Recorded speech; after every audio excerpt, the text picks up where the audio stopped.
ចានេះខ្ញុំសូមមកកាយគ្រប់ជម្រាបសួរអស់លោកស្រីកញ្ញាជំរាបអតិថិជនបងប្អូនឆ្នោតខេមតោចាវិលត្រឡប់ជួបគ្នាសារទៀតថ្មី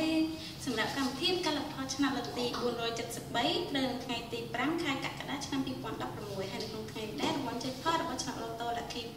636បានឡើងមកដល់71លាន71ម៉ឺន3000និង31060រៀលចាដើម្បីមកខាត់ពីយូយើងធ្វើការចេញលទ្ធផលឆ្នាំតែម្ដងជាដំបូងយើងធ្វើការចេញលទ្ធផលឆ្នាំ Fight នេះចាសូមត្រៀម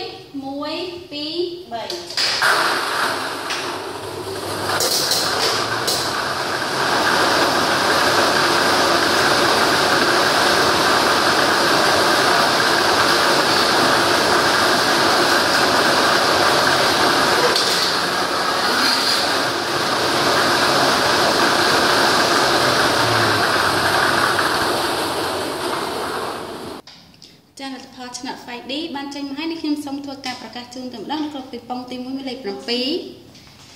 ប៉ុងទី2មានលេខ4ក្រុមពីប៉ុងទី3មានលេខ7ក្រុមពីប៉ុងទី4មានលេខ7និងក្រុមពីប៉ុងទី5មានលេខ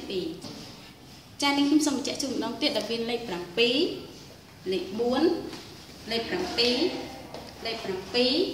និងលេខ2ចាពេលនេះឈានមកដល់ការចេញលទ្ធផលឆ្នោតឡូតូលក្ខី636វិញម្ដងចាសូមត្រៀម1 2 3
ចាពេលនេះលទ្ធផលឆ្នោតឡូតូលក្ខី636បានចេញមកហើយនេះខ្ញុំសូមធ្វើការប្រកាសជូនតែម្ដងនៅក្នុងពីប៉ុងទី1មានលេខ26ក្រុមពីប៉ុងទី2មានលេខ8ក្រុមពី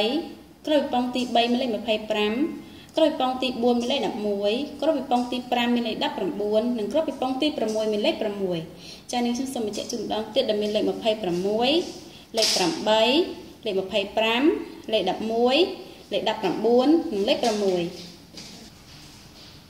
ចាការចេញលទ្ធផលឆ្នោតរបស់យើងមកដល់នៅពេលនេះបានមកដល់ទីបញ្ចប់ហើយនេះខ្ញុំសូមអរគុណដល់អតិថិជនទាំងអស់ដែលតែងតែតាមដានទស្សនារបស់ការចេញលទ្ធផលឆ្នោតរបស់យើងឆ្នោតខេឡូតូហើយនេះខ្ញុំសូមគោរពជូនពរដល់លោកស្រីនិងកញ្ញាជួបតែសេចក្តីសុខសេចក្តីចម្រើនរកពីវិមានគ្រប់គ្រងសាស្ត្រនៅពេលនេះដែរខ្ញុំសូមអរគុណសូមគោរពលា